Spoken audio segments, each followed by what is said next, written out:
Beth was 21 on the 6th September 2013. Beth was a total drama queen. I mean, she was, and that's Beth. But a nice person, and I think that's, you would say that, but this is true. It was the first time she'd ever had her birthday with us as a family. She wanted to go to a festival in the Isle of Wight, and when she got back, she said to us that she wanted to have the last Freshers' Week because she knew it was her last year at university, and she wanted to have that experience again. About 2:45, she went to sleep. And we thought, well, actually, 21, she's celebrated for the week in the festival. She's had a week at a Freshers' Week. She just started university again, and basically she's bound to be a bit tired. And Lydia, her sister, who knew she was back home, popped in about 3:15, and couldn't wake her. Just couldn't wake her. 4 o'clock at Walsall Manor, ICU ward, and they just said to us, she might not make the night. No symptoms except just worn out, tired, and we were told she had a brain hemorrhage and she'd be lucky to survive. They gave Beth as much chance as they could for her to recover from the situation she was in. They put her back on every ventilator they could. They said we'd retest her in 24 hours, and sadly for us, on 24 hours later, on the Monday at 10:39, they said she'd passed away.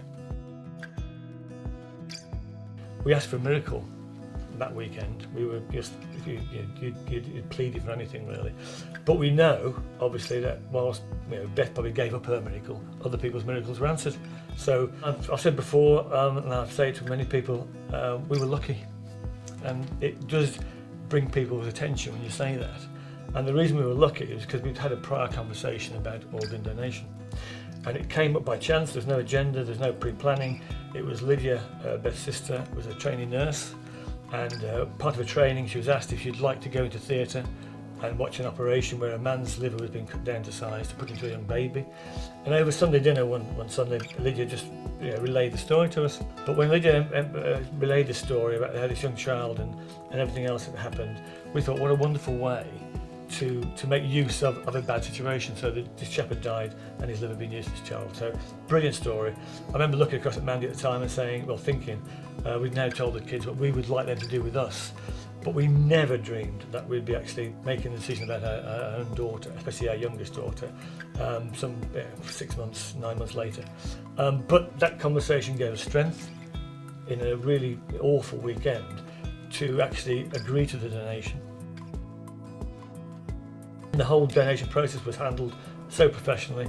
The donor coordinator came in, went through everything with us in detail. They let us stay with Beth, it was wonderful, but the donor coordinator came to us every hour or hourly or whatever, just telling us how she was doing, whether she'd found recipients, and she just kept us informed of what was going on, which I think was vitally important.